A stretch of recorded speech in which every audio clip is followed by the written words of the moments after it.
Hace unos días recibí un mensaje de una oyente de Argentina que me dejó sin palabras. Me pidió que la llamara Carla, aunque ese no es su nombre real. Si alguna vez has experimentado algo que desafía toda lógica, te invito a que lo compartas en los comentarios o me lo envíes. Nunca sabes quién más puede estar pasando por algo similar y necesitas saber que no estás solo. Lo que Carla vivió en 2019 comenzó como un simple favor a una vecina anciana y terminó arrastrándola a un mundo del que nunca pensó que podría escapar. Esta es su historia. Mi nombre es Carla. Tengo 28 años y vivo en un barrio tranquilo de las afueras de Buenos Aires. Trabajo como diseñadora gráfica desde casa, lo que significa que paso la mayor parte de mis días en mi departamento, sola con mi computadora y mi gata Luna. Es una vida solitaria a veces, pero me gusta la tranquilidad, o al menos me gustaba, antes de conocer a Doña Esther. Doña Esther se mudó al departamento de al lado en marzo de 2019. Era una mujer de unos 70 años, menuda, con el cabello blanco siempre recogido en un rodete perfecto y manos llenas de anillos antiguos que tintineaban cuando se movía. Desde el primer día me cayó bien. Tenía esa calidez de abuela que te hace sentir querida incluso cuando apenas la conoces. Empezamos a tomar mate juntas las tardes de los domingos. Ella me contaba historias de su juventud en Corrientes, de cómo había criado sola a 4 hijos después de que su marido muriera en un accidente, de los remedios caseros que su madre le había enseñado para todo tipo de males. Yo le hablaba de mis proyectos de diseño, de mi gata, de las series que veía. Era agradable tener compañía. Un domingo de julio, noté que Doña Esther estaba más callada que de costumbre. Miraba su mate sin tomar, con una expresión preocupada que no le había visto antes. ¿Está todo bien, Doña Esther?, pregunté. Ella tardó un momento en responder. Carla, mijita, ¿vos crees en cosas raras? ¿Raras cómo? Cosas que la gente no puede explicar, cosas del más allá. Me encogí de hombros. Nunca había sido particularmente supersticiosa, pero tampoco era de las que niegan todo rotundamente. Supongo que hay cosas en el mundo que no entendemos todavía. Doña Esther asintió lentamente, como si mi respuesta fuera suficiente. Necesito pedirte un favor. Es importante, y sé que te va a sonar raro, pero necesito que me ayudes con algo. Claro, dígame. Necesito que me acompañes a un lugar esta noche. A la medianoche, específicamente. Algo en su tono me puso nerviosa. ¿A dónde? Al cementerio de Chacarita. Necesito recoger algo. El cementerio de Chacarita es enorme, uno de los más grandes de Buenos Aires. Y la idea de ir ahí a medianoche me parecía, en el mejor de los casos, inquietante. Doña Esther, ¿por qué a medianoche? ¿No puede ir durante el día? Ella negó con la cabeza. Tiene que ser a medianoche. Es la única hora en que puedo hacerlo. Y no puedo ir sola. Necesito que alguien me acompañe. Alguien joven, alguien con energía fuerte. Me tomó la mano. Sus dedos estaban fríos. Por favor, Carla. Es muy importante. Es la última vez que voy a pedirte algo así. Había algo en sus ojos, una desesperación que no pude ignorar. Contra todo mi sentido común, acepté. Esa noche, a las 11:30, Doña Esther tocó a mi puerta. Vestía todo de negro y cargaba una bolsa de tela también negra. No pregunté qué había dentro. Tomamos un taxi hasta Chacarita. El conductor nos miró raro cuando pedimos que nos dejara en la entrada del cementerio a esa hora, pero el dinero convenció su curiosidad. Nos dejó en la puerta principal, que obviamente estaba cerrada. ¿Cómo vamos a entrar?, pregunté. Doña Esther señaló hacia un costado. Hay un hueco en la reja por allá. Los chicos lo usan a veces. Yo lo usé hace muchos años. Efectivamente, a unos 50 metros, había una sección de la reja donde los barrotes estaban lo suficientemente separados como para que una persona delgada pudiera pasar. Doña Esther pasó primero, con una agilidad sorprendente para su edad. Yo la seguí, sintiendo cómo el metal frío raspaba mi chamarra. Adentro, el cementerio era un laberinto de monumentos, tumbas y mausoleos que se extendían en todas direcciones. La luz de la luna llena iluminaba las estatuas de ángeles y vírgenes, creando sombras alargadas que parecían moverse cuando no las mirabas directamente. El silencio era absoluto. roto solo por el crujido de nuestros pasos sobre el camino de grava. ¿A dónde vamos exactamente?, susurré. No sé por qué susurraba, pero hablar en voz normal en ese lugar parecía una profanación. Al sector viejo, a la tumba de mi madre. Caminamos durante lo que parecieron horas, pero probablemente fueron solo 20 minutos. Doña Esther se movía con seguridad, conociendo cada vuelta, cada camino. Finalmente se detuvo frente a una tumba antigua con una lápida de mármol gris casi completamente cubierta de líquenes. Podía leer apenas: aquí yace Marta Galíndez de Rojas, 1920-1995. Doña Esther se arrodilló frente a la tumba y sacó cosas de su bolsa: velas negras, un cuchillo pequeño con mango de hueso, una botella con un líquido oscuro y algo envuelto en tela roja que no pude identificar. Mi estómago se revolvió. Esto no era solo una visita sentimental a la tumba de su madre. Doña Esther, ¿qué está haciendo? Ella no respondió. Comenzó a encender las velas y a colocarlas en un círculo alrededor de la tumba. Luego desenvolvió la tela roja. Adentro había una muñeca antigua, hecha de trapo, con botones negros como ojos y cabello humano cosido a la cabeza. Me dio escalofríos. Necesito que te pares ahí, dijo, señalando un punto específico detrás de la lápida. Y no te muevas, no importa lo que veas o escuches, ¿entendés? Doña Esther, no sé si... Carla. Su voz era firme ahora, con un filo que nunca le había escuchado. Te necesito aquí, ya estamos acá, no me podés dejar ahora. Tenía razón, ya estábamos adentro del cementerio a medianoche, rodeadas de tumbas. Irme sola me parecía tan aterrador como quedarme. Me paré donde me indicó. Doña Esther comenzó a recitar algo en voz baja. No era español, sonaba como guaraní, tal vez, o alguna lengua indígena que no reconocí. Mientras recitaba, vertía el líquido oscuro de la botella sobre la muñeca. El olor que emanó era nauseabundo. Sangre vieja, tierra podrida, algo dulzón y enfermizo. Las velas comenzaron a parpadear aunque no había viento. La temperatura bajó abruptamente. Podía ver mi aliento formando nubes blancas en el aire. Quise decir algo, moverme, pero recordé sus instrucciones. No te muevas, no importa lo que veas. Y entonces lo vi. Detrás de Doña Esther, entre dos mausoleos, algo se movió. Al principio pensé que era una sombra, pero luego tomó forma. Era una figura humana, o algo que había sido humano. Alta, demacrada, con ropa que parecía de otra época. No podía ver su rostro claramente, pero sentía que me miraba. Más figuras aparecieron detrás de la primera, 5, 10, 20, todas emergiendo de entre las tumbas, todas acercándose lentamente al círculo de velas. Doña Esther continuaba con su cántico, ajena o indiferente a las presencias. Tomó el cuchillo y se hizo un corte en la palma de la mano. La sangre goteó sobre la muñeca. Las figuras se detuvieron en el borde del círculo de velas, como si una barrera invisible les impidiera avanzar. El cántico de Doña Esther se volvió más intenso. Alzó la muñeca hacia el cielo y gritó algo en esa lengua extraña. Las velas se apagaron todas al mismo tiempo. La oscuridad fue total por un segundo que pareció eterno. Cuando mis ojos se ajustaron a la luz de la luna, las figuras habían desaparecido. Doña Esther estaba de pie, guardando la muñeca, ahora manchada de sangre y ese líquido oscuro, en la bolsa. Se envolvió la mano con un pañuelo. «Listo», dijo simplemente. «Podemos irnos». Caminamos de regreso a la entrada en completo silencio. Yo temblaba, aunque no sabía si era por el frío o por el miedo. Cuando finalmente salimos del cementerio y conseguimos otro taxi, me atreví a hablar. ¿Qué fue todo eso? Doña Esther me miró con expresión cansada. Un favor que le debía a mi madre, un favor que ella me pidió antes de morir.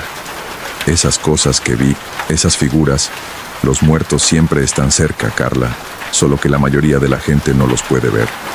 Esta noche, en ese lugar, en esa hora, el velo entre mundos es más delgado. Por eso tenía que ser a medianoche. ¿Y la muñeca? Un trabajo que mi madre dejó sin terminar.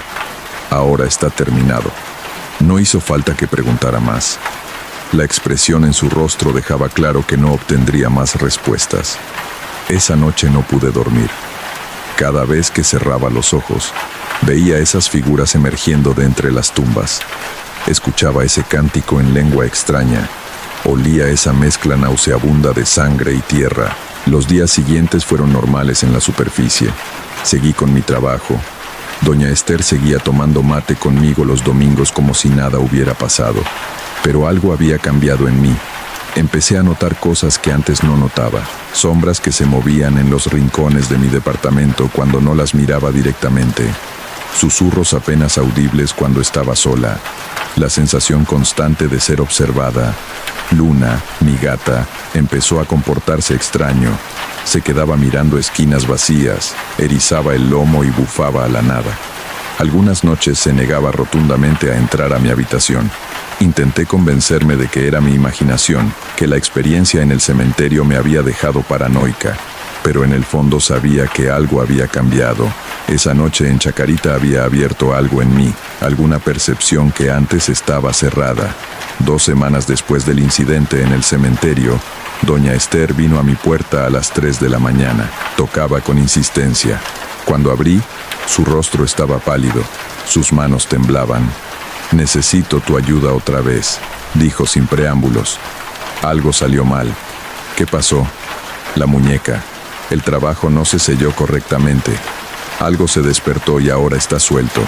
Sentí que la sangre se me helaba. ¿Qué significa algo está suelto? Significa que una de las cosas que llamé esa noche no se fue. Se quedó acá, en este mundo, y está buscando un cuerpo para habitar. Pensé en las sombras que había visto, en los susurros, en el comportamiento de Luna. Está en mi departamento, ¿verdad? Doña Esther asintió. Lo siento mucho, Carla. No debí involucrarte. Pero ahora tengo que arreglarlo antes de que sea demasiado tarde. Antes de que te tome a vos. ¿Tomarme? Poseerte. Usar tu cuerpo como vehículo en este mundo. Sos joven, sos fuerte. Sos exactamente lo que buscaría. El pánico me invadió. ¿Qué hacemos? Tenemos que hacer otro ritual, pero esta vez tiene que ser en tu departamento, en el lugar donde está la entidad. Y tiene que ser ahora, antes de que se arraigue más. Entramos a mi departamento. Efectivamente, el ambiente se sentía pesado, cargado. El aire era denso y difícil de respirar. Las sombras en las esquinas parecían más oscuras de lo normal, como si absorbieran la luz en lugar de simplemente ser ausencia de ella. Doña Esther sacó de su bolsillo un rosario viejo y una bolsita con sal gruesa. Necesito que me ayudes a hacer un círculo de sal alrededor de tu cama. Ahí es donde está más fuerte. Puedes sentir tu energía cuando dormís, cuando estás vulnerable. Trabajamos rápido, vertiendo líneas de sal que formaron un círculo perfecto alrededor de mi cama. Doña Esther colocó velas en puntos específicos y comenzó a rezar. No eran oraciones católicas tradicionales, eran mezclas extrañas de latín, guaraní y español, invocaciones a santos que no reconocí y fuerzas que no quería conocer. Mientras rezaba, algo en la habitación cambió. El aire se volvió aún más frío, las velas comenzaron a parpadear violentamente, y entonces la vi claramente, una figura oscura, más definida que las sombras que había visto antes. Estaba parada en la esquina de mi habitación, mirándome con ojos que brillaban con luz propia. No era humana, tal vez lo había sido alguna vez, pero ya no. Era algo retorcido, corrupto, hambriento, y me quería. La figura comenzó a acercarse, pero cuando intentó cruzar el círculo de sal, retrocedió como si la hubiera quemado. Doña Esther alzó la voz. Sus oraciones se volvieron gritos, comandos en esa lengua antigua. La criatura se retorcía, resistiéndose. «Carla», gritó doña Esther, «necesito que me ayudes. Tenés que ordenarle que se vaya. Es tu casa, tu espacio. Vos tenés el poder aquí. ¿Qué digo? Lo que te salga del corazón, pero tiene que ser firme. No puede haber duda en tu voz». Respiré profundo, reuniendo todo mi coraje. «No te quiero aquí», dije. Mi voz temblaba, pero trataba de sonar firme. «Esta es mi casa, este es mi espacio. No tenés derecho a estar acá. Te ordeno que te vayas». La criatura me miró. Por un momento sentí su hambre, su necesidad de existir en este mundo, su desesperación. Casi me dio pena, casi. «Vete», grité con más fuerza. «No perteneces a este mundo. Regresa al lugar del que viniste. Doña Esther unió su voz a la mía, ambas gritando órdenes, oraciones, comandos. La criatura comenzó a desdibujarse, a perder forma. Soltó un sonido que nunca olvidaré, un gemido agudo, doloroso, lleno de frustración y rabia. Y luego, como humo disipándose, desapareció. Las velas se estabilizaron, el aire se volvió respirable de nuevo. El peso opresivo que había sentido en mi departamento durante semanas finalmente se levantó. Doña Esther se dejó caer en el suelo, exhausta. Se fue, susurró. Gracias a Dios, se fue. Me senté junto a ella temblando de alivio y cansancio. ¿Por qué pasó esto? ¿Por qué ese trabajo en el cementerio liberó algo así? Doña Esther tardó un momento en responder. Mi madre era santera, Carla. Trabajaba con los espíritus, con fuerzas que la mayoría de la gente no entiende. Antes de morir, me hizo prometer que terminaría un trabajo que ella había empezado. Liberar a una mujer de una maldición. Esa muñeca era parte del ritual. Pero para romper una maldición tan vieja, tan arraigada, hay que pagar un precio. Hay que abrir puertas, llamar a fuerzas que pueden ayudar. Y a veces, cuando abrís esas puertas, entran cosas que no fueron invitadas. Me usaste, dije, sin rencor pero con tristeza. Sabías que algo podía pasar y me llevaste igual. Ella asintió con lágrimas en los ojos. Sí, lo siento mucho. Necesitaba energía joven para que el ritual funcionara. Y también necesitaba un posible recipiente por si algo salía mal. Pensé que podría controlarlo, que podría protegerte, pero me equivoqué. Debía haberme enojado. Debía haberle gritado, echarla de mi casa. Pero solo sentía un cansancio profundo. Al menos funcionó. El trabajo de su madre. Sí, la mujer quedó libre. Después de 30 años de sufrimiento, finalmente está libre. Nos quedamos sentadas en silencio durante un largo rato. Luna finalmente salió de donde se había escondido y se acurrucó en mi regazo, ronroneando. Era la primera vez en semanas que se acercaba a mí sin miedo. Doña Esther se fue al amanecer. Me pidió perdón una vez más antes de irse. Le dije que la entendía, aunque no estaba segura de ser verdad. Cumplió una promesa a su madre moribunda. ¿Quién era yo para juzgar el precio que consideró aceptable pagar? Los días siguientes fueron extraños. Mi departamento volvió a sentirse normal, pero yo había cambiado. Esa sensibilidad que se había despertado en mí la noche del cementerio no desapareció. Seguía viendo sombras ocasionales, escuchando susurros, pero ahora entendía que no todas eran amenazas. Algunas eran solo presencias, ecos de personas que habían estado ahí antes, memorias impregnadas en las paredes. Aprendí a vivir con eso, a cerrar mi mente cuando necesitaba descansar, a abrir mi percepción cuando me sentía lo suficientemente fuerte. Doña Esther me enseñó algunas protecciones básicas, cómo usar sal, cómo rezar ciertas oraciones, cómo mantener mi espacio limpio energéticamente. Seguimos tomando mate los domingos durante algunos meses más. Nunca volvimos a hablar de aquella noche en Chacarita o de la criatura en mi habitación. Era un acuerdo tácito.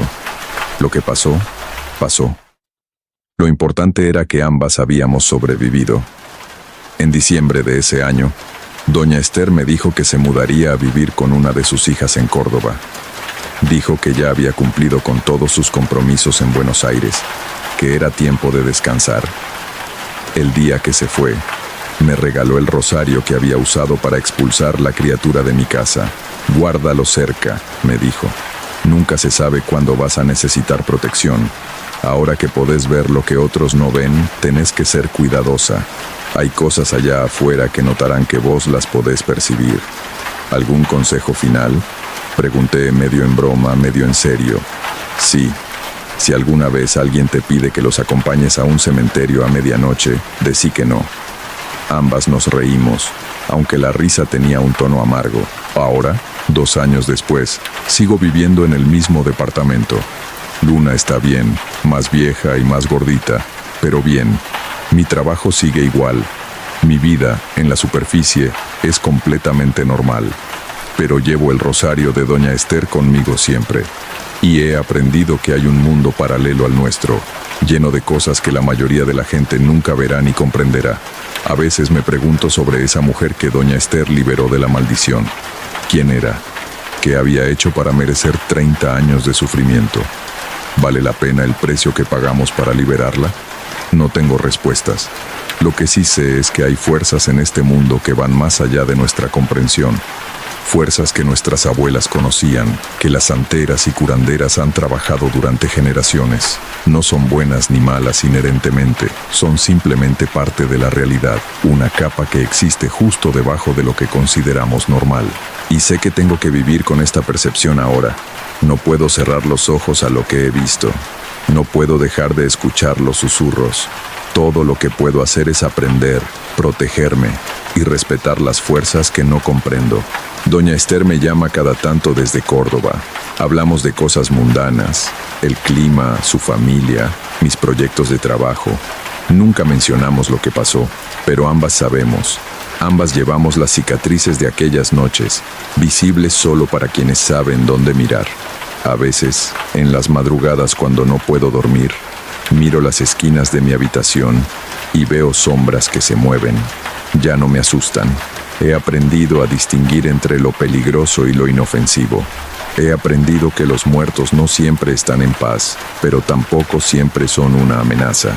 Y he aprendido que a veces, los favores más inocentes pueden abrir puertas que nunca debieron abrirse. Que la bondad puede tener un precio inesperado. Que las promesas a los muertos pueden cobrar deudas a los vivos. Esta es mi historia, la comparto no como advertencia, porque sé que si alguien te pide ayuda, especialmente alguien mayor que confías, es difícil decir que no, sino como testimonio, como evidencia de que hay más cosas en el cielo y la tierra de las que nuestra filosofía puede soñar. Y si algún día ves sombras moviéndose donde no deberían, si escuchas susurros cuando estás solo, no asumas automáticamente que estás loco. Tal vez, solo tal vez, el velo entre mundos se ha vuelto un poco más delgado para vos también. Y en ese caso, conseguí un buen rosario. Aprende a protegerte y recordá que no todo lo que no se ve significa que no existe. Eso es lo que Carla compartió conmigo. Me escribió que ahora vive en paz con esa sensibilidad que desarrolló, aunque nunca deja de llevar el rosario de doña Esther. Si tú también has experimentado algo después de ayudar a alguien con un ritual o ceremonia extraña, me encantaría leerlo en los comentarios. Estas historias nos recuerdan que hay líneas que tal vez no deberíamos cruzar, pero también que podemos aprender a vivir con las consecuencias cuando ya las cruzamos. Gracias por escuchar, y si estas historias te acompañan en tus noches, considera suscribirte para más testimonios cada semana. Cuídate mucho y que descanses tranquilo.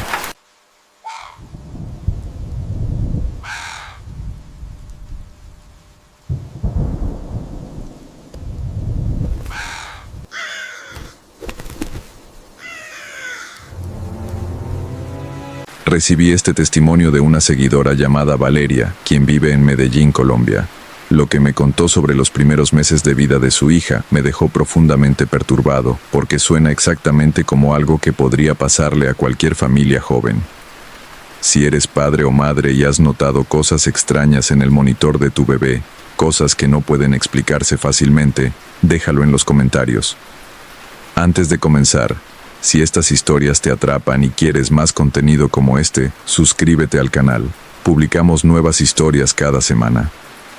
Ahora, esta es la historia de Valeria y lo que descubrió que estaba visitando la habitación de su hija cada noche. Me llamo Valeria, tengo 31 años, y necesito contar esto porque llevo 2 años guardándolo y siento que me está consumiendo por dentro. Mi esposo Andrés y yo no hablamos de ello. Simplemente fingimos que nunca pasó, pero pasó, y si no lo cuento, creo que voy a enloquecer. Todo comenzó en marzo de 2022. Nuestra hija Emma acababa de nacer. Era nuestra primera bebé y, como cualquier padre primerizo, estábamos aterrados de hacer algo mal. Leímos todos los libros, tomamos todas las clases, compramos todo lo que supuestamente necesitábamos. Una de esas cosas era un monitor de bebés de última generación. No era uno de esos monitores antiguos que solo transmiten audio. Este tenía cámara de alta definición, visión nocturna, sensor de temperatura, detector de movimiento, y podías verlo desde tu teléfono mediante una aplicación. Costó casi $1.000.000, pero queríamos lo mejor para Emma. Instalamos la cámara en la esquina de su habitación, apuntando directamente a su cuna. La imagen era cristalina, incluso en la oscuridad completa. Podías ver cada detalle, su pequeña cara, sus manitas, incluso contar sus respiraciones. Las primeras semanas fueron agotadoras como lo son para cualquier padre nuevo. Emma lloraba cada 2 o 3 horas, necesitaba ser alimentada, cambiada, consolada. Andrés y yo nos turnábamos. Él trabajaba durante el día, así que yo me encargaba principalmente de las noches. Revisaba el monitor constantemente, incluso cuando ella dormía, solo para asegurarme de que estaba bien, de que respiraba, de que estaba segura. Pero alrededor de la tercera semana, empecé a notar algo extraño. La aplicación del monitor tenía una función de grabación, guardaba clips de video cada vez que detectaba movimiento o sonido. Yo revisaba esos clips cada mañana, solo para ver cómo había dormido Emma durante los periodos en que yo también dormía. Una mañana, mientras revisaba los clips de la noche anterior, vi algo que me hizo detener. Era las 3:17 de la madrugada. Emma estaba dormida en su cuna, todo normal, pero en la esquina del video, cerca de la puerta de la habitación, había una sombra. No era una sombra normal causada por la luz nocturna o por objetos en la habitación. Era una sombra con forma, la forma de una persona parada. Pausé el video y amplié la imagen. La calidad se pixeló un poco, pero definitivamente parecía la silueta de alguien. Alto, delgado, parado completamente inmóvil junto a la puerta. Mi primer pensamiento fue que era Andrés. Tal vez había entrado a revisar a Emma y yo no lo había escuchado. Amor, ¿entraste al cuarto de Emma anoche alrededor de las 3? Le pregunté durante el desayuno. No, dormí toda la noche. Fue una de las pocas noches que Emma no lloró. ¿Por qué? Creo que el monitor captó algo raro. Probablemente solo una sombra extraña o un reflejo. Andrés revisó el video. Es raro, admitió, pero probablemente es solo la forma en que la luz nocturna proyecta sombras. O tal vez el sensor de la cámara captó algo mal. Estas cámaras a veces tienen fallas. Tenía sentido. Decidí no preocuparme, pero la sombra apareció de nuevo la noche siguiente. Mismo lugar, misma hora, 3:17 a.m., y la noche después de esa, y la siguiente. Cada noche, a exactamente las 3:17 de la madrugada, la sombra aparecía en la esquina del video, siempre en el mismo lugar, siempre con la misma forma, siempre completamente inmóvil.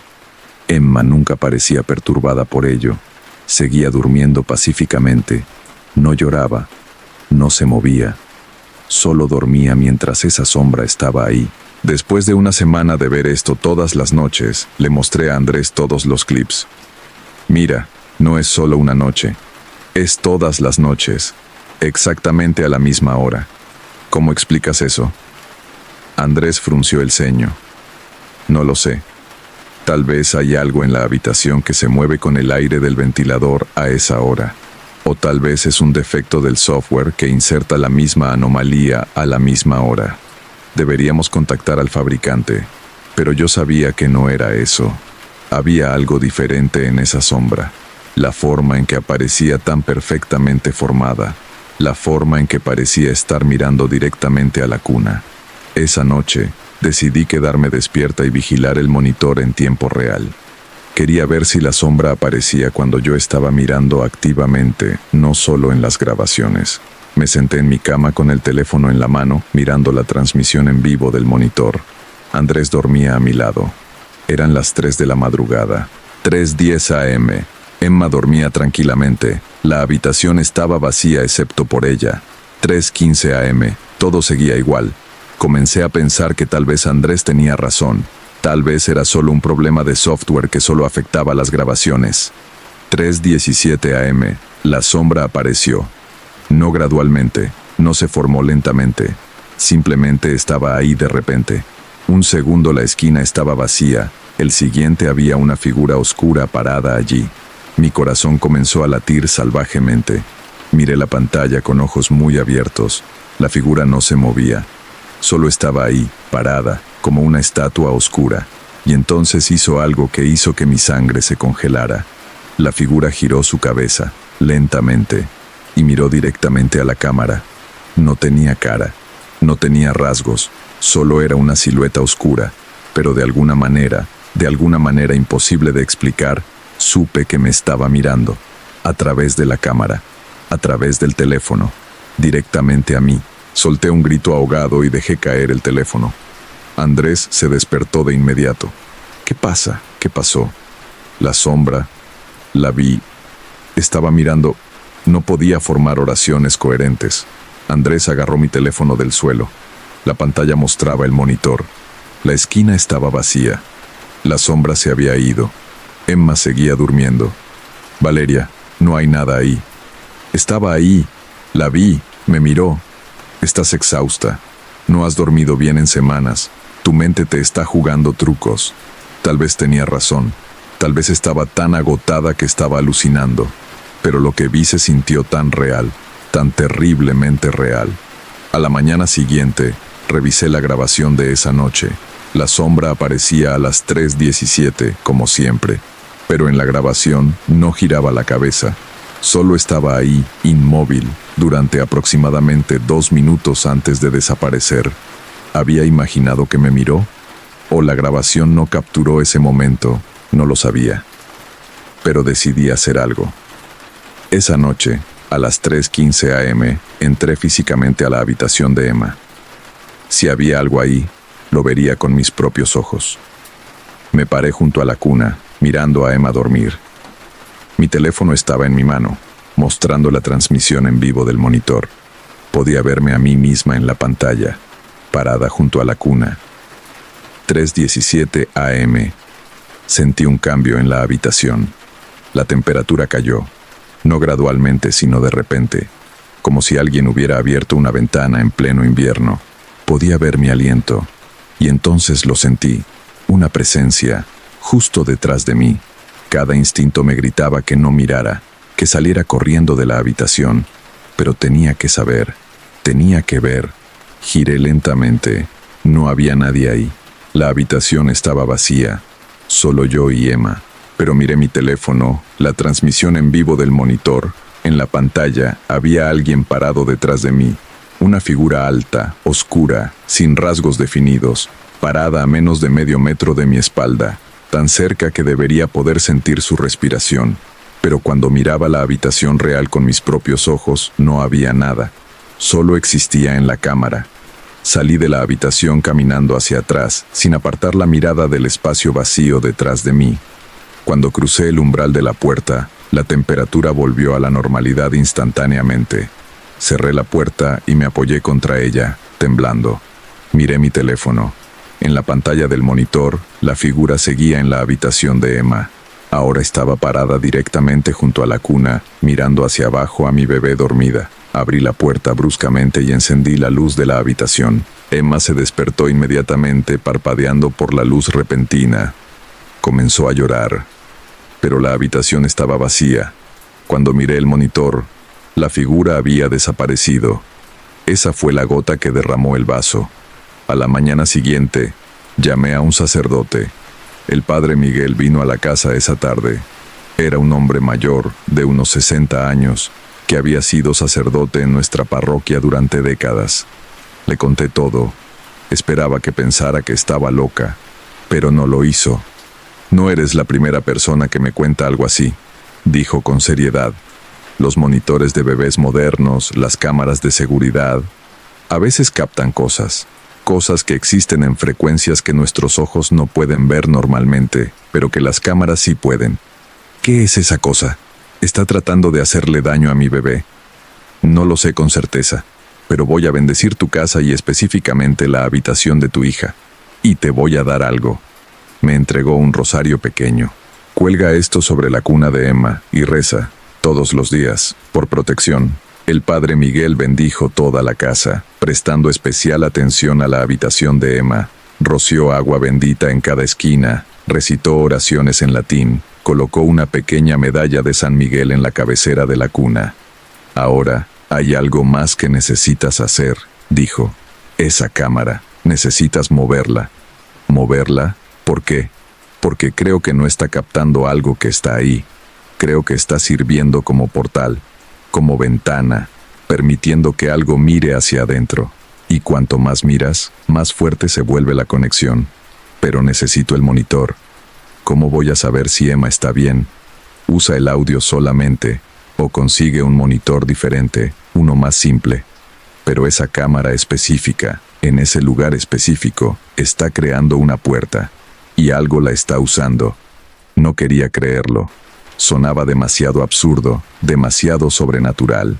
Pero esa noche, seguí su consejo. Desconecté el monitor con cámara y lo guardé en un armario. Compré un monitor simple de audio en una farmacia cercana. Esa noche, por primera vez en semanas, dormí sin ver sombras en ninguna pantalla. Pero la historia no termina ahí. 3 días después, estaba limpiando y decidí revisar el monitor desconectado que había guardado. Quería ver si tal vez podía venderlo o devolverlo. Lo saqué del armario y por curiosidad, lo enchufé.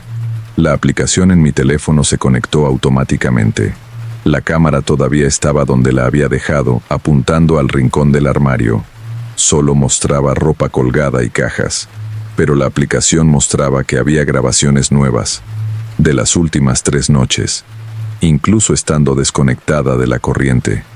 Con manos temblorosas, abrí las grabaciones.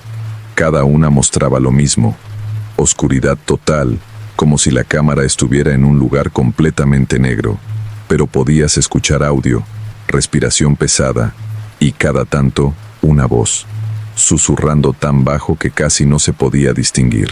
Subí el volumen todo lo que pude y acerqué mi oído al teléfono. La voz susurraba: déjame volver, la necesito, déjame volver, una y otra vez. Durante horas en cada grabación, grité y arrojé el monitor contra la pared. Se rompió en pedazos. Agarré cada fragmento, los metí en una bolsa de basura y los tiré en un contenedor público a 3 cuadras de mi casa. Nunca le conté a Andrés sobre esas grabaciones finales. Simplemente le dije que el monitor se había dañado y que no valía la pena repararlo. Han pasado 2 años desde entonces. Emma ahora tiene 2 años y 3 meses. Es una niña sana, feliz, normal. Nunca usa su habitación original. Desde que tenía 4 meses, duerme en una habitación diferente que convertimos para ella. Su habitación original está cerrada. Nunca entramos ahí. Oficialmente le dijimos a la familia que la usamos como almacenamiento, pero la verdad es que simplemente no podemos, porque incluso ahora, a veces, cuando paso frente a esa puerta cerrada a altas horas de la noche, puedo escuchar algo del otro lado. Respiración, suave, pesada, como alguien esperando pacientemente, y en las noches más silenciosas, cuando Emma está profundamente dormida en su nueva habitación y Andrés también duerme, juro que puedo escuchar esa voz susurrando desde detrás de la puerta cerrada: déjame volver, la necesito, déjame volver. Nunca volveré a usar monitores con cámara, nunca volveré a abrir esa puerta, y cuando Emma sea lo suficientemente mayor, nos mudaremos de esta casa, porque aprendí algo aterrador. Hay cosas que existen en los espacios entre lo visible y lo invisible, y a veces, la tecnología que creamos para sentirnos más seguros es exactamente lo que les da una forma de entrar. El padre Miguel tenía razón, la cámara no estaba captando algo que ya estaba ahí, estaba invitando a algo a entrar. Y una vez que le das una invitación, una vez que abres esa puerta aunque sea una rendija, es casi imposible cerrarla completamente. Lo único que puedes hacer es alejarte, cerrar esa habitación, mantener a tu familia lejos y rezar para que lo que dejaste atrapado ahí no encuentre otra forma de salir.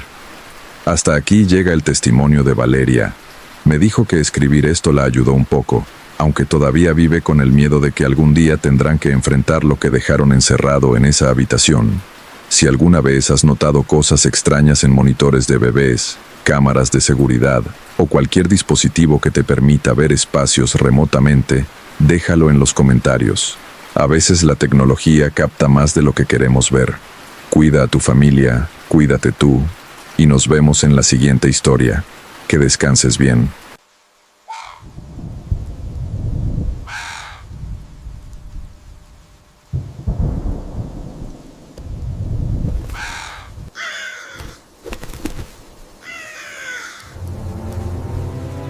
Hace unas semanas recibí un mensaje de una seguidora llamada Andrea. Su historia es de las que te hacen cuestionar cuántos lugares en el mundo esconden secretos que nunca deberían salir a la luz. Si tienes tus propias experiencias con pueblos extraños o lugares donde sentiste que algo no estaba bien, me encantaría que las compartieras aquí abajo en los comentarios. Andrea vivió esto cuando decidió tomar una ruta alternativa en un viaje por carretera y terminó en un lugar que técnicamente no debería existir. Un pueblo donde todos parecían estar esperando algo y donde ella se dio cuenta demasiado tarde de que ese algo era ella. Mi nombre es Andrea y durante mucho tiempo dudé si contar esta historia. Hay cosas que cuando las compartes en voz alta suenan tan imposibles que temes que la gente piense que estás loca. Pero pasó. Todo esto realmente pasó. Y necesito que alguien más lo sepa, por si acaso. Esto sucedió en octubre de 2022. Yo tenía 26 años y estaba haciendo un viaje por carretera sola. Había renunciado a mi trabajo, terminado una relación larga y necesitaba tiempo para pensar. Decidí manejar desde la ciudad donde vivía hasta la costa, un viaje que normalmente tomaba 8 horas por la autopista principal, pero a mitad del camino vi un letrero que anunciaba una ruta escénica alternativa. Decía que agregaba solo 1 hora al viaje, pero pasaba por pueblos históricos y paisajes hermosos. Era mediodía de un sábado soleado. Tenía tiempo de sobra. Decidí tomar el desvío. La carretera alternativa era estrecha, de 2 carriles, serpenteando entre montañas. El paisaje era bonito al principio. Árboles en ambos lados, pequeños arroyos cruzando bajo puentes viejos. Pasé por 2 pueblos pequeños donde me detuve a tomar fotos y comer algo. Todo normal. Pero después del segundo pueblo, la carretera se volvió más solitaria. Dejé de ver otros autos. El GPS de mi teléfono empezó a fallar. La señal entraba y salía. Las montañas bloqueaban la recepción. Seguí manejando, confiando en que la carretera eventualmente me llevaría de regreso a la ruta principal. Pero después de 1 hora, empecé a preocuparme. No había visto ningún letrero indicando distancias o pueblos cercanos. No había pasado ningún auto en ninguna dirección. Era como si estuviera completamente sola en esa carretera. Entonces, al doblar una curva cerrada, lo vi. Un pueblo. Apareció de repente, como si alguien lo hubiera colocado ahí mientras no miraba. Estaba en un valle pequeño rodeado de montañas. Podía ver una calle principal con edificios de 2 pisos, una iglesia con campanario, algunas casas dispersas. Había autos estacionados, gente caminando, señales de vida. Me sentí aliviada. Podría preguntar por direcciones, tal vez cargar gasolina. Mi tanque estaba bajando y no quería quedarme varada. Bajé por la carretera que llevaba al pueblo. Había un letrero de madera viejo y desgastado que decía: "Bienvenidos a San Ezequiel, población 247". El nombre no me sonaba familiar, pero eso no significaba nada. Había cientos de pueblos pequeños en esta región que yo nunca había visitado. Entré al pueblo manejando despacio. La calle principal era pavimento viejo y agrietado. Los edificios eran antiguos pero bien mantenidos. Había una tienda general, una farmacia, lo que parecía ser un pequeño restaurante, y la iglesia al final de la calle. Todo se veía como sacado de otra época, años 50 o 60 quizás. Lo primero que noté fue el silencio. Aunque había gente en la calle, no se escuchaba ningún ruido, ni conversaciones, ni música, ni el sonido normal de un pueblo funcionando. Solo silencio. Lo segundo que noté fue que todos me miraban, no de forma sutil. Me miraban directamente, abiertamente. Había una mujer barriendo la entrada de la tienda general que dejó de barrer y se quedó inmóvil mirándome pasar. Un hombre sacando cajas de una camioneta dejó lo que estaba haciendo para observarme. Un grupo de niños jugando en la acera se detuvieron y me siguieron con la vista. Era inquietante, pero traté de no pensar demasiado en ello. Pueblos pequeños, pensé. La gente se sorprende cuando llegan forasteros. Me estacioné frente a la tienda general. Cuando bajé del auto, la sensación de ser observada se intensificó. Podía sentir docenas de ojos sobre mí aunque tratara de no mirar directamente a nadie. Entré a la tienda. Una campanilla sobre la puerta sonó, aguda y clara en el silencio. El interior era como una cápsula del tiempo. anaqueles de madera oscura, un mostrador antiguo con una caja registradora que parecía de los años 40, productos empacados en diseños que ya no se usaban. Detrás del mostrador había un hombre mayor, de unos 70 años, con overol y camisa de franela. Me miró sin expresión. «Buenas tardes», dije, tratando de sonar amigable. «Disculpe, estoy un poco perdida. ¿Podría decirme cómo llegar de regreso a la autopista principal?» Él no respondió inmediatamente. Solo me miró, evaluándome con ojos grises y fríos. Finalmente habló. «¿De dónde vienes?» «De la ciudad. Tomé la ruta escénica y creo que me desvié». «¿Cuánto tiempo llevas manejando?» «Unas 3 horas desde el último pueblo». Algo cambió en su expresión, una especie de reconocimiento, o quizás satisfacción. «Entonces llegaste justo a tiempo». «¿Perdón?» «Hoy es sábado, día de servicio. Te esperábamos». Un escalofrío me recorrió la espalda. «No entiendo. Yo solo necesito direcciones. Primero el servicio, luego te indicamos el camino». Se inclinó sobre el mostrador. «Son las reglas. Todos los que llegan en sábado deben asistir al servicio». Yo solo pasaba por aquí. No sabía que existía este pueblo. Nadie lo sabe hasta que llegan. Sonrió, pero no había calidez en esa sonrisa. «El servicio comienza en 1 hora en la iglesia. Te sugiero que asistas. Por tu propio bien». Retrocedí hacia la puerta. «Creo que mejor me voy». «No puedes». Su voz era plana, sin emoción. «Las carreteras se cierran hasta después del servicio. Es tradición». Salí de la tienda rápidamente. Mi corazón latía fuerte. Algo estaba muy mal aquí. Necesitaba irme. Ya. Subí a mi auto y encendí el motor. Manejé hacia la salida del pueblo por donde había entrado. Pero cuando llegué al borde del pueblo, encontré una barricada de madera bloqueando la carretera. Y había 3 hombres parados junto a ella, mirándome. Di la vuelta e intenté salir por el otro lado del pueblo. Otra barricada. Más gente observando. Estaba atrapada. Estacioné de nuevo, las manos temblándome sobre el volante. Revisé mi teléfono. Sin señal. Intenté enviar un mensaje de texto, pero no salió. Llamar tampoco funcionaba. Miré alrededor del pueblo. La gente seguía en las calles, pero ahora todos se estaban moviendo en la misma dirección, hacia la iglesia. Caminaban lentamente, deliberadamente, todos con la misma expresión vacía en sus rostros. Decidí quedarme en el auto. Cerré las puertas con seguro y esperé. Tal vez cuando terminara su servicio o lo que fuera, quitarían las barricadas y podría irme. Pero después de unos minutos, alguien tocó en mi ventana. Una mujer de mediana edad con un vestido floreado de estilo antiguo. Sonreía, pero sus ojos estaban muertos. «Es hora», dijo. «Debes ir a la iglesia». «No quiero. Déjenme ir. Después del servicio. Primero debes participar. Son las reglas». «¿Qué pasa si no voy?» Su sonrisa se desvaneció. «Entonces tendremos que llevarte». Miré alrededor. Más gente se había reunido alrededor de mi auto. 1 docena de personas, todas mirándome con esos ojos vacíos. Algunos tenían herramientas en las manos. Palas, martillos, cuerdas. El miedo se apoderó de mí. Estaba completamente sola, sin forma de pedir ayuda, rodeada de personas que claramente no estaban bien. Bajé del auto con piernas temblorosas. «Está bien, iré». La multitud se abrió para dejarme pasar. Me escoltaron hacia la iglesia, caminando en silencio a mi alrededor como guardias. Podía sentir sus miradas sobre mí, pesadas e insistentes. La iglesia era un edificio viejo de piedra gris con un campanario alto. Las puertas de madera estaban abiertas. Adentro, podía ver que los bancos estaban llenos de gente. Todos sentados en perfecto silencio, todos mirando hacia el altar. Me llevaron adentro y me sentaron en el primer banco. Delante de mí, el altar estaba decorado de forma extraña. No había cruz. En su lugar, había un círculo grande pintado en la pared, negro con bordes rojos.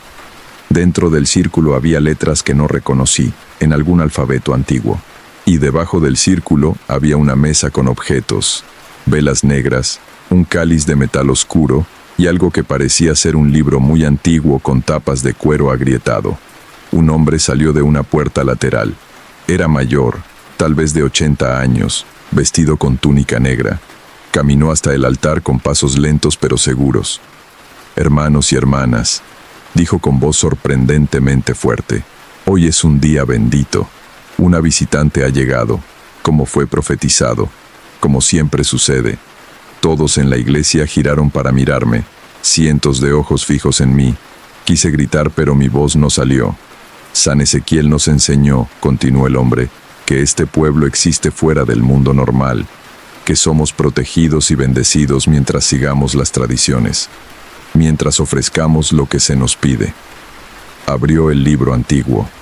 Las páginas crujieron. Empezó a leer en ese idioma extraño que no entendía. Las palabras sonaban ásperas, dolorosas al oído. Las velas negras se encendieron solas. El círculo en la pared comenzó a brillar con una luz roja pulsante.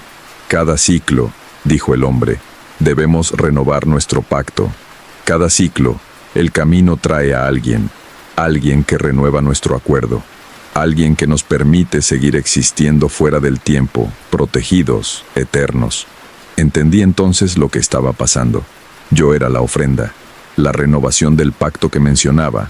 Sea lo que fuera con lo que este pueblo hubiera hecho un acuerdo, lo renovaban con personas como yo, personas que se desviaban por error, que tomaban la carretera equivocada, que llegaban sin saber lo que les esperaba.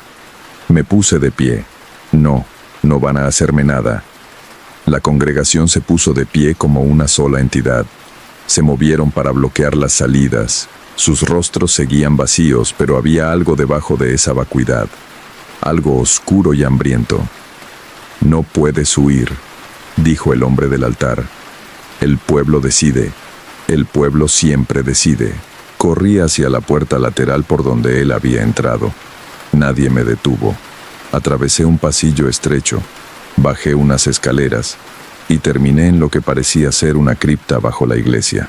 Era un espacio grande con techo bajo, iluminado por velas, y las paredes estaban cubiertas con fotografías, cientos de ellas, fotos en blanco y negro, en color, algunas nuevas, algunas viejas, todas de personas diferentes, hombres, mujeres, jóvenes, viejos, y debajo de cada foto había fechas. Las más antiguas eran de los años 30, las más recientes eran de hace pocos meses. En el centro de la cripta había un pozo, un agujero en el suelo de piedra que bajaba a oscuridad absoluta, y del pozo salía un sonido, un susurro colectivo, como si 1000 voces hablaran al mismo tiempo. Las fotografías eran todas las personas que habían llegado a este pueblo a lo largo de las décadas, todas las que habían renovado el pacto, y de alguna forma, todas estaban ahí abajo, en el pozo, atrapadas. Escuché pasos en las escaleras. La congregación venía por mí. Busqué desesperadamente otra salida. Había una puerta pequeña al fondo de la cripta. Corrí hacia ella, la abrí, y encontré un túnel. Un pasaje subterráneo que olía a tierra húmeda y algo podrido. No tenía opción. Entré al túnel. Era estrecho y bajo. Tuve que agacharme para avanzar. La oscuridad era casi total. Usé la luz de mi teléfono aunque seguía sin señal. El túnel parecía interminable. Podía oír voces detrás de mí. Gritos. Me llamaban. Andrea, vuelve. No puedes escapar. El pueblo siempre recupera lo que es suyo. Seguí corriendo, tropezando, las paredes del túnel raspándome los brazos. Mis pulmones ardían, pero no podía detenerme. Después de lo que pareció una eternidad, vi luz adelante. El túnel terminaba en una abertura que daba al bosque fuera del pueblo. Salí, aspirando aire fresco, mirando alrededor tratando de orientarme. Estaba en la ladera de una montaña, sobre el pueblo. Podía verlo abajo en el valle, la iglesia, las calles, los edificios, y podía ver a la gente saliendo de la iglesia, buscándome. Empecé a subir la montaña, alejándome del pueblo. Tenía que llegar a la carretera, tenía que encontrar ayuda. El bosque era denso, las ramas me arañaban, las rocas me hacían tropezar, pero seguí subiendo. Alcancé la cresta de la montaña cuando el sol comenzaba a ponerse, y desde arriba miré hacia el valle donde había estado el pueblo. No había nada. El valle estaba vacío, solo árboles, rocas, tierra, ningún edificio, ninguna carretera, ninguna señal de que alguna vez hubiera habido un pueblo ahí. Parpadeé, segura de que mis ojos me engañaban, pero no, El valle estaba completamente vacío. San Ezequiel había desaparecido. Caminé durante horas en la oscuridad, siguiendo la carretera que había tomado originalmente. Eventualmente llegué a la ruta principal. Un conductor de camión se detuvo y me llevó a la ciudad más cercana. Le conté que había tenido problemas con mi auto y me había perdido en el bosque. No le mencioné el pueblo. Sabía que no me creería. Fui a la policía al día siguiente. Les dije que había un pueblo extraño en las montañas, que algo malo estaba pasando ahí. Me miraron como si estuviera loca. Revisaron mapas. No había ningún pueblo llamado San Ezequiel en esa región. Nunca lo había habido. Insistí en que me llevaran al lugar. Fuimos en patrulla, yo guiándolos. Cuando llegamos al lugar donde había visto el letrero de bienvenida, no había nada, solo carretera vacía. Cuando bajamos al valle, solo encontramos bosque denso. Ninguna señal de civilización, ninguna carretera que llevara a un pueblo que no existía. Los oficiales pensaron que había tenido algún episodio, estrés del viaje, quizás alucinaciones. Me sugirieron ver a un doctor. Me llevaron de regreso a la ciudad y eso fue todo. Pero yo sé lo que vi, sé lo que viví. El pueblo era real. Las personas eran reales. El pacto que habían hecho era real. Investigué durante semanas. Busqué en archivos históricos, en bibliotecas, en internet. Encontré algo finalmente.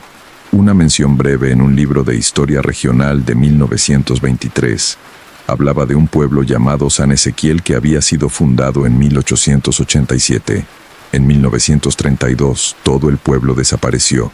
247 personas. De la noche a la mañana. Las autoridades fueron a investigar después de que nadie del pueblo apareció en la ciudad cercana durante semanas. Cuando llegaron, el pueblo estaba vacío, sin cuerpos, sin señales de lucha, sin nada. Como si todos hubieran simplemente dejado de existir.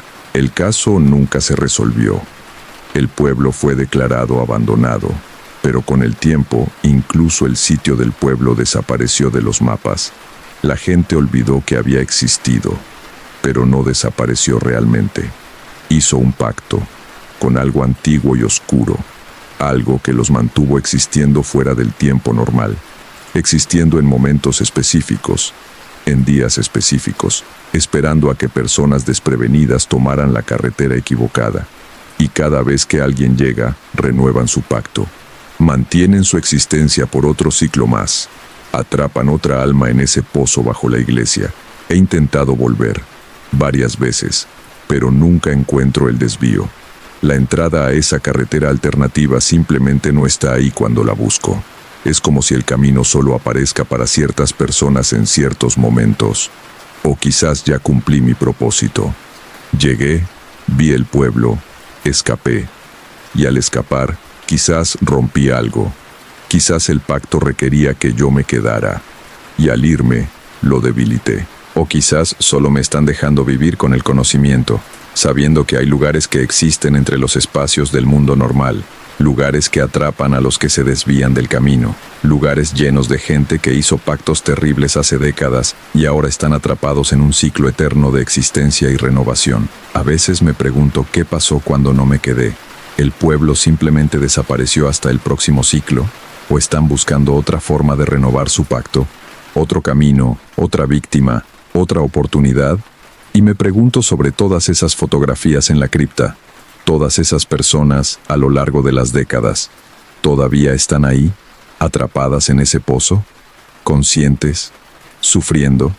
No hay forma de saberlo, no hay forma de salvarlas, porque el pueblo no existe en ningún mapa, no existe en ningún registro oficial, solo existe para aquellos que toman la carretera equivocada en el momento equivocado. He dejado de hacer viajes por carretera sola, me quedo en las autopistas principales. Ignoro los letreros que prometen rutas escénicas, porque ahora sé que algunos desvíos no son accidentes, son trampas, cuidadosamente colocadas para los desprevenidos. Y en algún lugar, en un valle que no aparece en ningún mapa, un pueblo espera. Sus habitantes inmóviles entre ciclos, su iglesia silenciosa, su pozo profundo lleno de almas atrapadas, esperando el próximo sábado, esperando la próxima persona que se desvíe. esperando renovar el pacto una vez más. Esa es la historia que Andrea me compartió. Todavía vive en su ciudad, pero dice que ha dejado de viajar sola y que ahora planea sus rutas con obsesivo cuidado. Nunca ha podido volver a encontrar ese desvío, aunque ha buscado docenas de veces. Si alguna vez has tomado una carretera secundaria y has sentido que algo no estaba bien, o si has visto pueblos que después no pudiste encontrar en mapas, compártelo en los comentarios. A veces los lugares más peligrosos son aquellos que no deberían existir pero que aparecen justo cuando alguien se pierde. Ten cuidado con los desvíos que parecen convenientes y recuerda que no todos los pueblos en el camino quieren que sigas tu viaje. Cuídate en la carretera y nos escuchamos en la siguiente historia.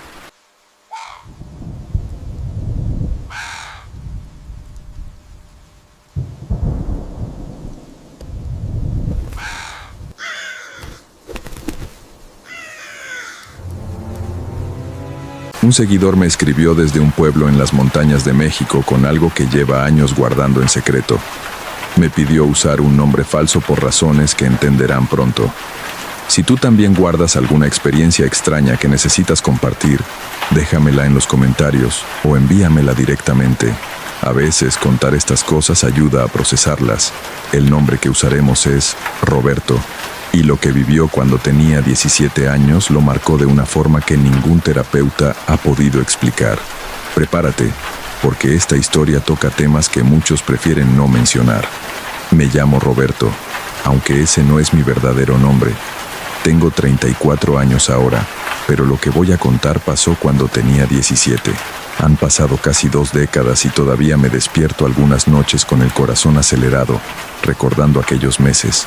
Nunca lo había contado completo, ni siquiera a mi esposa, pero siento que necesito sacarlo, que tal vez compartiéndolo pueda finalmente dejarlo ir.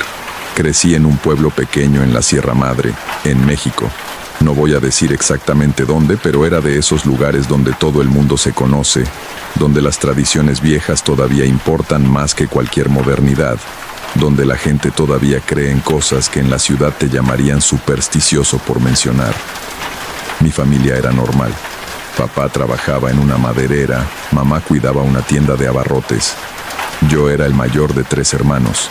Era buen estudiante, jugaba fútbol los fines de semana, tenía amigos, una vida común, pero había algo que me hacía diferente y que yo trataba de ocultar. Podía ver cosas. Desde niño, veía sombras que otros no veían, escuchaba susurros cuando no había nadie cerca. Al principio se lo dije a mi mamá, pero ella se asustó tanto que me llevó con el cura del pueblo. El padre Martín me dijo que rezara, que no le hiciera caso a esas visiones que eran trucos del diablo. Así que aprendí a callarme, a pretender que no pasaba nada. Con los años desarrollé una especie de mecanismo de defensa mental. Cuando veía algo raro, simplemente miraba hacia otro lado. Cuando escuchaba voces, me ponía audífonos. Funcionó durante mucho tiempo, hasta que conocí a Valeria. Valeria llegó al pueblo en septiembre de 2007. Tenía mi edad, 17 años. Su familia se había mudado desde Guadalajara porque su padre había conseguido trabajo como contador en el municipio. Era hermosa, con cabello negro largo hasta la cintura, ojos oscuros y una sonrisa que iluminaba cualquier habitación. Pero había algo más en ella, algo que yo podía sentir pero no explicar. Nos hicimos amigos casi inmediatamente. Íbamos a la misma escuela, compartíamos algunas clases. Me gustaba estar cerca de ella porque cuando estábamos juntos, las sombras que normalmente veía parecían retroceder. Me sentía más ligero, más normal. Un mes después de conocernos, durante un descanso entre clases, Valeria me preguntó algo que nadie me había preguntado antes. Tú también los ves, ¿verdad? Me quedé helado. Traté de hacerme el desentendido, pero ella puso su mano sobre la mía. No tienes que mentir conmigo, Roberto. Yo también veo cosas. Siempre las he visto. Fue como si alguien quitara un peso enorme de mis hombros. Por primera vez en años, hablé honestamente sobre lo que me pasaba. Valeria entendía todo. Ella veía lo mismo que yo, tal vez más. Me explicó que algunas personas nacen con esa sensibilidad, que es como tener un sexto sentido para lo que existe más allá del velo de lo visible. Mi abuela era así, me dijo. Ella me enseñó que no hay que temerle, solo respetarlo. El mundo espiritual existe paralelo al nuestro. La mayoría de la gente no puede percibirlo, pero nosotros sí. Empezamos a pasar todo nuestro tiempo libre juntos. Ella me enseñó cosas que su abuela le había enseñado, cómo protegerse, cómo distinguir entre espíritus benignos y malévolos, cómo cerrar tu mente cuando necesitas descansar. Por primera vez en mi vida, sentía que no estaba loco, que no estaba solo. Me enamoré de ella, por supuesto. ¿Cómo no hacerlo? Era inteligente, hermosa, y era la única persona en el mundo que me entendía realmente. Pero Valeria siempre mantuvo cierta distancia. Éramos mejores amigos, confidentes, pero cuando intentaba dar el paso hacia algo más, ella cambiaba de tema con suavidad. En noviembre noté que Valeria empezaba a actuar extraño. Llegaba a la escuela con ojeras profundas, como si no hubiera dormido en días. A veces la encontraba mirando al vacío, con una expresión en su rostro que no sabía descifrar. Cuando le preguntaba qué pasaba, solo sonreía y decía que estaba bien. Una tarde, caminábamos de regreso a nuestras casas cuando pasamos por la casa de Doña Remedios. Doña Remedios era conocida en el pueblo como curandera, pero todos sabían que también hacía trabajos de otro tipo, trabajos oscuros. La gente iba a ella cuando quería amarres de amor, cuando quería hacer daño a un enemigo, cuando quería cosas que la iglesia condenaría. Valeria se detuvo frente a la casa. Era una construcción vieja, pintada de azul desteñido, con un jardín lleno de plantas que no reconocí. En la puerta había un letrero que decía: se leen cartas, se hacen limpias. Mi mamá vino aquí, dijo Valeria de repente. Su voz sonaba plana, sin emoción. ¿Por qué? Porque mi papá tiene otra mujer. Lo ha tenido durante años. Mi mamá quiere que regrese a ella completamente, que deje a la otra. Me quedé callado, no sabía qué decir. Doña Remedios le dijo que podía ayudarla, que conocía un trabajo poderoso, pero necesitaba algo de mi papá. Cabello, saliva, algo así. Y también necesitaba... Valeria se detuvo, mordiéndose el labio. ¿Qué más necesitaba? A alguien joven, alguien virgen, alguien que pudiera servir de canal. Un escalofrío me recorrió la espalda. Valeria, no. Ella finalmente me miró. Sus ojos estaban llenos de lágrimas. Mi mamá está desesperada, Roberto. Llora todas las noches. Mi papá casi ni viene a la casa. Yo solo quiero ayudarla. Doña Remedios dice que no es peligroso, que solo tengo que dejar que ella trabaje a través de mí por unas horas. Valeria, no sabes qué es lo que realmente te está pidiendo. Esa mujer no es una simple curandera. La gente dice que hace pactos, que invoca cosas que no debería invocar. Son solo rumores. Tú sabes que no son solo rumores. Tú ves las cosas, igual que yo. ¿Has sentido la energía alrededor de esa casa? Es oscura, Valeria. Es peligrosa. Ella se soltó de mi mano. Mi mamá ya le pagó. Es mañana en la noche. Ya está decidido. Por favor, no vayas. Tengo que hacerlo. Es mi familia. Esa noche no pude dormir. Algo en mi interior me gritaba que Valeria estaba cometiendo un error terrible. Consideré hablar con mis padres, con sus padres, con alguien. Pero ¿qué les diría? ¿Que mi amiga iba a participar en un ritual de brujería? En mi familia no se hablaba de esas cosas. Y si lo hacía, solo conseguiría que me encerraran o algo peor. Al día siguiente Valeria faltó a la escuela. Le mandé mensajes que no respondió. En la tarde fui a su casa, pero su mamá me dijo que estaba enferma y que no podía recibir visitas. Cuando cayó la noche, no pude soportarlo más. Salí de mi casa sin decirle a nadie y caminé hasta la casa de Doña Remedios. Eran casi las 9 de la noche. El pueblo estaba tranquilo, las calles vacías. La casa azul estaba al final de una calle sin pavimentar, rodeada de terrenos baldíos. Había luz adentro. Me acerqué con cuidado, escondiéndome entre las sombras. Las ventanas tenían cortinas, pero pude ver siluetas moviéndose dentro. Escuché voces, aunque no podía distinguir las palabras. Rodeé la casa hasta encontrar una ventana en la parte de atrás que tenía la cortina ligeramente corrida. Me asomé con cuidado. Lo que vi me hizo contener el aliento. La habitación estaba iluminada solo con velas. Había docenas de ellas. creando un círculo de luz parpadeante. En el centro del círculo había una mesa cubierta con una tela roja, y sobre la mesa, objetos que reconocí de las películas pero nunca había visto en la vida real. Huesos, recipientes con líquidos oscuros, muñecos hechos de trapo y paja. Doña Remedios estaba ahí. Era una mujer de unos 60 años, delgada, con el cabello completamente blanco recogido en un moño apretado. Llevaba un vestido negro y collares que brillaban a la luz de las velas. Junto a ella estaba la mamá de Valeria, vestida de blanco con los ojos cerrados y las manos juntas como si rezara. Y ahí, arrodillada en el suelo dentro del círculo de velas, estaba Valeria, también vestida de blanco, con el cabello suelto cayendo sobre sus hombros.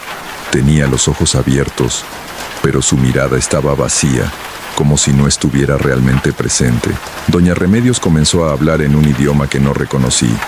No era español, no era inglés. Sonaba antiguo, gutural. Mientras hablaba, movía las manos sobre la cabeza de Valeria, trazando símbolos en el aire. La temperatura bajó drásticamente. Pude ver mi aliento condensándose aunque estábamos en noviembre y el clima era templado.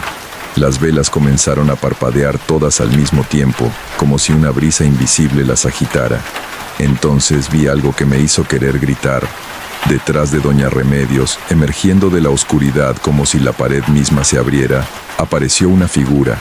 No era humana, era alta, demacrada, con extremidades demasiado largas. No podía ver su rostro claramente, solo la sugerencia de ojos que brillaban con un color rojizo enfermizo. La figura se acercó a Valeria, extendió una mano, si es que se le podía llamar mano, hacia ella. Valeria comenzó a temblar violentamente. Su boca se abrió como si fuera a gritar, pero no salió ningún sonido. Doña Remedios continuaba con su cántico, más fuerte ahora.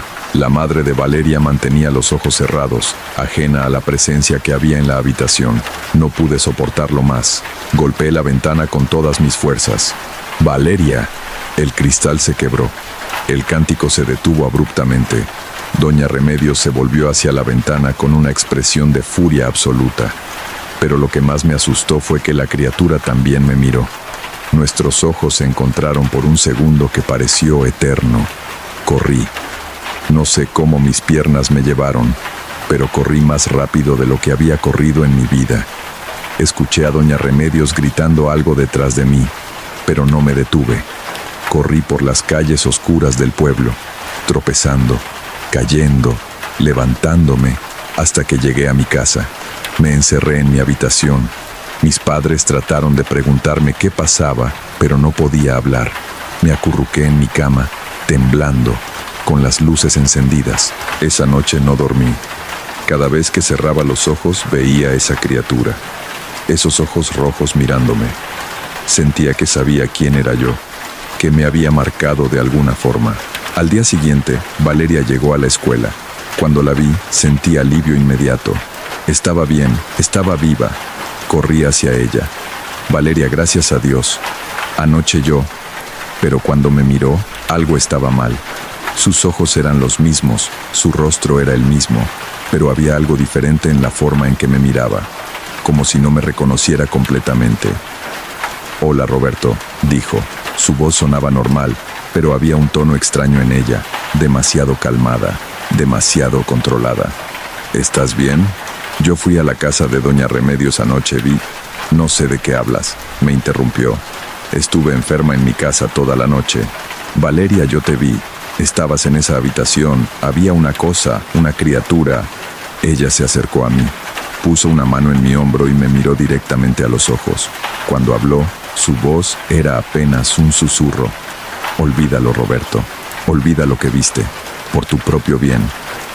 Se dio la vuelta y se alejó, dejándome parado en medio del patio de la escuela, con más preguntas que respuestas. Durante las siguientes semanas, Valeria cambió. Era sutil al principio, pequeñas cosas. Ya no quería hablar sobre las cosas que veíamos. Cuando le preguntaba sobre aquella noche, cambiaba de tema. Empezó a alejarse de mí, a pasar tiempo con otras personas. Pero lo más extraño era lo que yo percibía alrededor de ella. Esa oscuridad que había sentido en la casa de Doña Remedios ahora la seguía. Era como una sombra que no se correspondía con su cuerpo. que se movía de forma independiente. A veces, cuando la miraba de reojo, juraba ver algo moviéndose detrás de ella, algo alto y delgado. Traté de advertirle. Una tarde la alcancé después de clases. Valeria, algo está mal. Puedo verlo. Hay algo contigo, algo que trajiste de aquella noche. Ella me miró con una expresión que nunca había visto en su rostro. Fría, calculadora. No sabes de lo que hablas. Sí lo sé. Y tú también lo sabes. Esa cosa, la que doña Remedios invocó, se quedó contigo. Está usando tu cuerpo como... Suficiente, dijo con una voz que no era completamente suya. Había un eco en ella, como si dos personas hablaran al mismo tiempo. Aléjate de mí, Roberto. No te metas en cosas que no comprendes. Esa fue la última conversación real que tuvimos. Los cambios en Valeria se aceleraron. En diciembre había perdido mucho peso. Su piel tenía un tono grisáceo. Faltaba a clases con frecuencia. Cuando sí iba, la veía sentada en el fondo del salón, mirando al vacío, moviendo los labios como si hablara con alguien que nadie más podía ver. Sus padres la llevaron con doctores. No encontraron nada físicamente mal. Entonces la llevaron con psicólogos. Le diagnosticaron depresión, ansiedad. Le dieron medicamentos que ella no tomaba. Yo la vigilaba desde la distancia. Me dolía verla deteriorarse así. Intenté hablar con su mamá, insinuar que tal vez lo que habían hecho en casa de doña Remedios tenía algo que ver, pero ella no quería escuchar.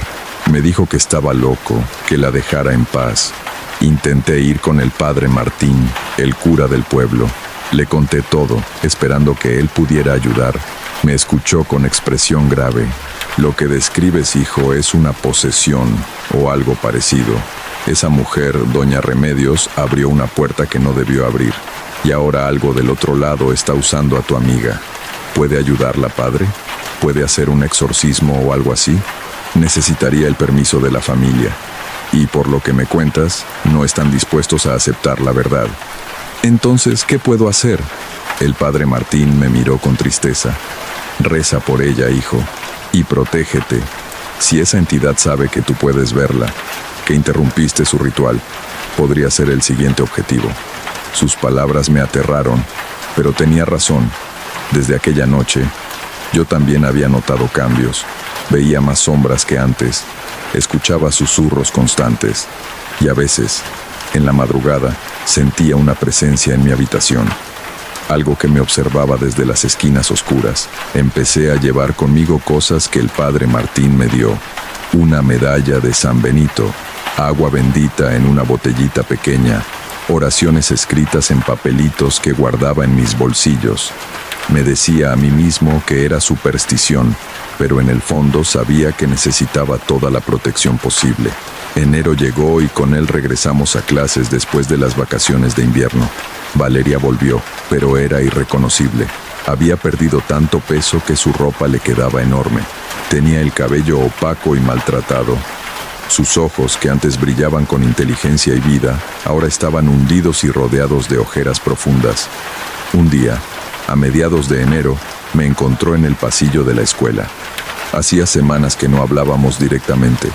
«Roberto», susurró, acercándose tanto que pude oler su aliento. Olía a algo podrido, enfermo. «Necesito tu ayuda». «¿Qué pasó? ¿Qué necesitas?» «Está dentro de mí. La cosa que viste aquella noche. Doña Remedios la llamó y ahora no se va. Está creciendo, Roberto. Cada día es más fuerte. Pronto no quedará nada de mí. Tenemos que sacarla. El padre Martín puede ayudar». «No», me interrumpió, agarrando mi brazo con una fuerza sorprendente. «No hay forma de sacarla sin matarme. Está muy arraigada. Mis padres no me creen. Los doctores no entienden. Tú eres el único que puede verla, que puede entender. ¿Qué quieres que haga?» Sus ojos se llenaron de lágrimas. «Cuando ya no sea yo, cuando esa cosa tome control completo, quiero que lo cuentes.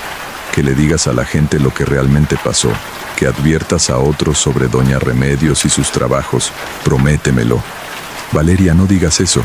Vamos a encontrar una forma». «Prométemelo, Roberto». Le sostuve la mirada. Asentí. «Te lo prometo».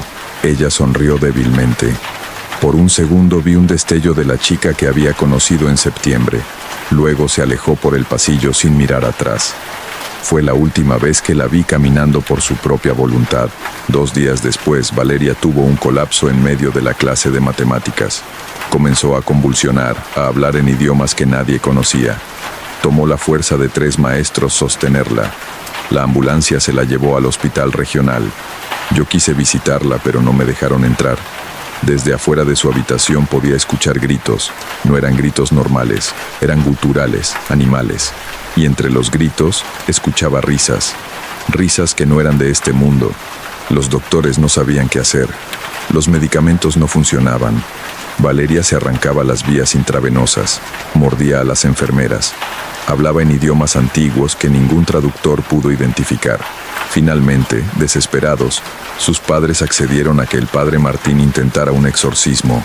No me permitieron estar presente, pero el padre Martín me contó después lo que pasó. Entró a la habitación con agua bendita, crucifijos, la Biblia. Comenzó las oraciones del ritual romano de exorcismo. La cosa dentro de Valeria se rió de él. Habló en latín perfecto, burlándose de sus oraciones. Levitó la cama a varios metros del suelo. Hizo que los objetos volaran por la habitación. El padre Martín continuó con las oraciones durante horas, hasta que su voz quedó ronca. Pero al final, no funcionó. La entidad era demasiado fuerte. Estaba demasiado arraigada en Valeria. O tal vez ella la había dejado entrar voluntariamente esa noche en casa de Doña Remedios, y eso le daba un poder que ninguna oración podía romper. Valeria fue transferida a una institución psiquiátrica en la ciudad. Oficialmente tenía un brote psicótico severo, pero yo sabía la verdad. La vi una última vez antes de que se la llevaran. Me colé al hospital de madrugada. Entré a su habitación. Estaba atada a la cama con correas de cuero. Cuando me vio, sonrió, pero no era su sonrisa. «Roberto», dijo, con esa voz que no era la suya, «qué bueno que viniste a despedirte. Valeria, si aún estás ahí, pelea. No la dejes ganar». La cosa se rió. «Valeria ya no está aquí.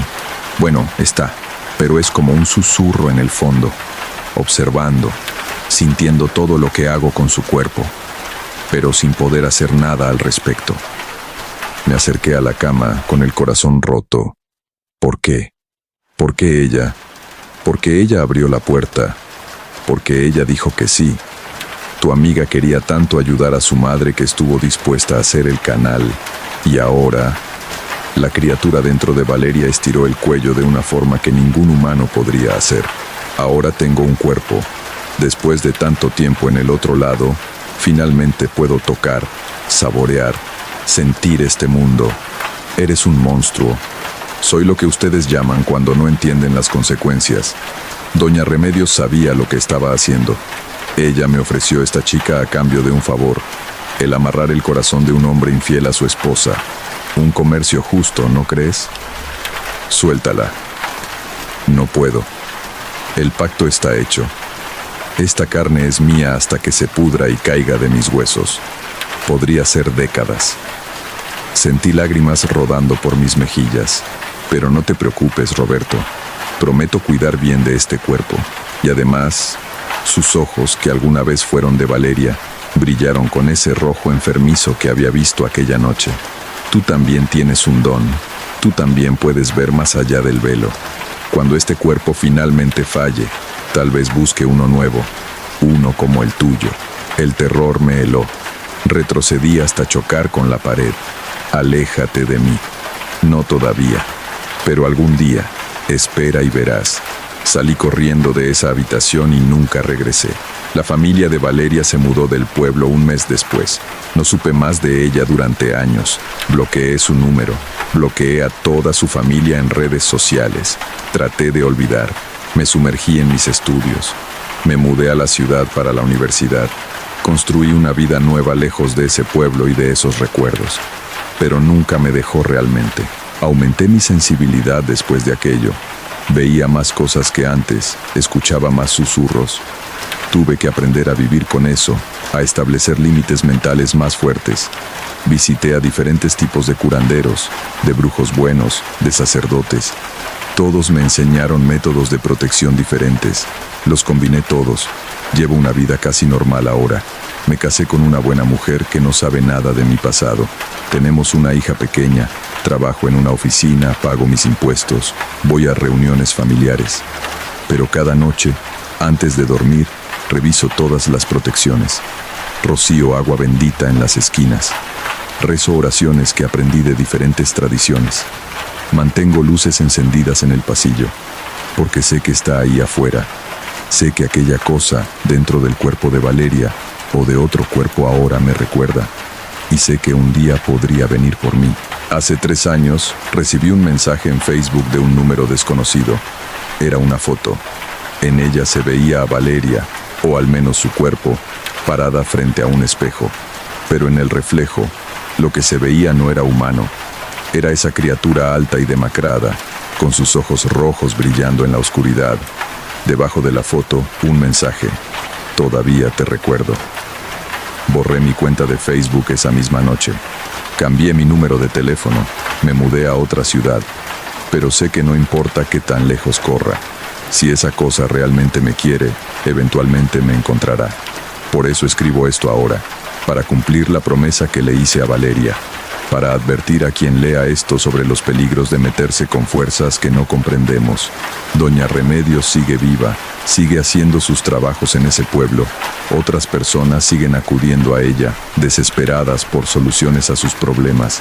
Y ella sigue invocando cosas del otro lado, ofreciendo cuerpos jóvenes como canales. Si alguna vez están desesperados, si alguna vez consideran recurrir a estas prácticas oscuras, piensen en Valeria. Piensen en una chica de 17 años que solo quería ayudar a su madre, que terminó siendo prisionera en su propio cuerpo, viendo cómo una entidad demoníaca usa su carne para caminar en este mundo. No todos los problemas tienen solución, y algunas soluciones tienen un precio que es demasiado alto para pagar. Yo vivo cada día con el peso de no haber podido salvarla. Me pregunto si pude haber hecho algo diferente, si hubiera hablado más fuerte, si hubiera roto esa ventana antes, si hubiera convencido a sus padres de la verdad antes de que fuera demasiado tarde. Pero en el fondo sé que Valeria tomó su decisión. Ella eligió entrar a ese círculo, servir como canal para el ritual. Las consecuencias de esa elección fueron más terribles de lo que cualquiera pudo imaginar. A veces, en las noches cuando no puedo dormir, me pregunto si una parte de Valeria sigue ahí dentro, atrapada, consciente de todo lo que esa cosa hace con su cuerpo. Es un pensamiento que me destroza. Espero, con todo mi corazón, que esté equivocado. Espero que su conciencia se haya apagado por completo, que no esté sufriendo, pero sospecho que no es así. Sospecho que la criatura quiere que ella vea, que sienta, que esté consciente, porque ese es su castigo por atreverse a invitarla, por pensar que podía controlar lo incontrolable. Este es mi testimonio, esta es mi advertencia, y esta es mi promesa cumplida. Valeria, si alguna parte de ti aún puede escucharme, lo siento. Siento no haber podido salvarte. Siento haber sobrevivido cuando tú no lo hiciste. Y prometo que nunca olvidaré lo que sacrificaste, aunque ese sacrificio haya sido involuntario y terrible. Que encuentres paz donde quiera que estés. Hasta aquí llega el testimonio que me compartieron. Roberto me pidió específicamente que lo compartiera como advertencia. Si conocen a alguien considerando este tipo de prácticas, por favor compartan esta historia. A veces las consecuencias de nuestras decisiones van mucho más allá de lo que podemos imaginar. Si viviste algo similar o conoces casos parecidos, déjalo en los comentarios. Esta comunidad existe para que compartamos estas experiencias y aprendamos unos de otros. Suscríbete si quieres más historias reales cada semana. Cuídate, protégete y que descanses en paz esta noche.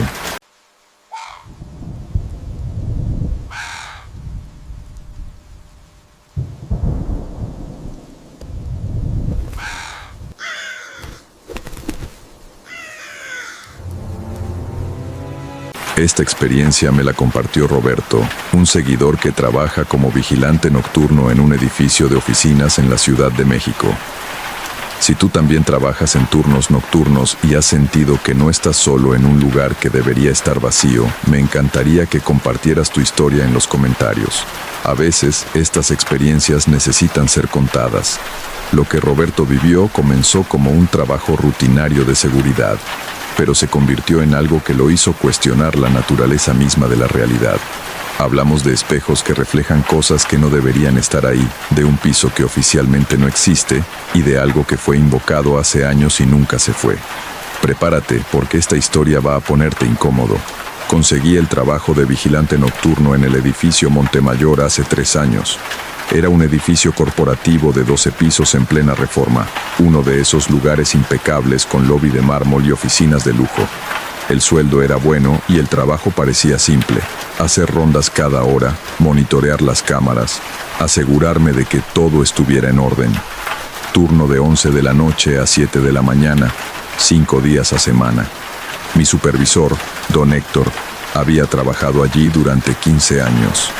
En mi primer día me dio el recorrido, mostrándome las rutas de las rondas, dónde estaban los extintores, las salidas de emergencia, todo el protocolo estándar.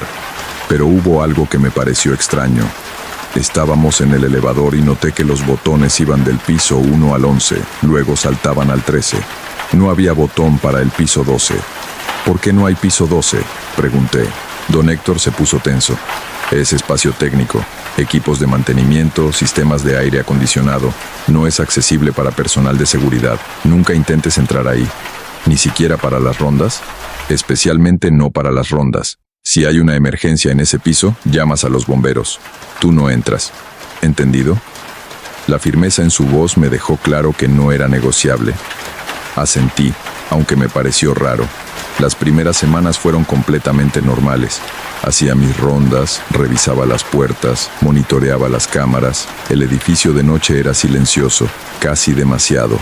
Mis pasos hacían eco en los pasillos vacíos y el único sonido constante era el zumbido del aire acondicionado. Pero después de un mes, comencé a notar cosas pequeñas, objetos que se movían. Una silla que juraba haber dejado bajo el escritorio aparecía en medio de la oficina. Papeles en el suelo aunque las ventanas estaban cerradas. Luces que se encendían solas en pisos que acababa de revisar. Le mencioné esto a don Héctor. Él se encogió de hombros. Es un edificio viejo. Bueno, no tan viejo, pero ya tiene sus mañas. Probablemente sistemas eléctricos fallando, corrientes de aire. No te preocupes por eso. Pero yo me preocupaba, porque no era solo eso. A veces, cuando caminaba por los pasillos, sentía que alguien caminaba detrás de mí. Me daba vuelta y no había nadie. Las cámaras no mostraban nada inusual, pero la sensación persistía. Una noche, alrededor de las 3 de la mañana, estaba en la sala de monitoreo revisando las cámaras. Tenemos 20 cámaras distribuidas por todo el edificio. Lobby, pasillos, escaleras de emergencia, estacionamiento. Estaba tomando café, medio dormido, cuando algo en uno de los monitores me llamó la atención. Era la cámara del pasillo del piso 11. Había una figura parada allí, una persona, completamente inmóvil, de espaldas a la cámara. Vestía ropa oscura y tenía el cabello largo. Me enderecé inmediatamente. No debería haber nadie en el edificio a esas horas excepto yo. Revisé el registro de acceso. Nadie había entrado después de que el edificio cerrara a las 9 de la noche. Tomé mi linterna y radio y subí al piso 11. Mi corazón latía rápido mientras el elevador subía. Cuando las puertas se abrieron, el pasillo estaba completamente vacío. Recorrí cada oficina, cada rincón.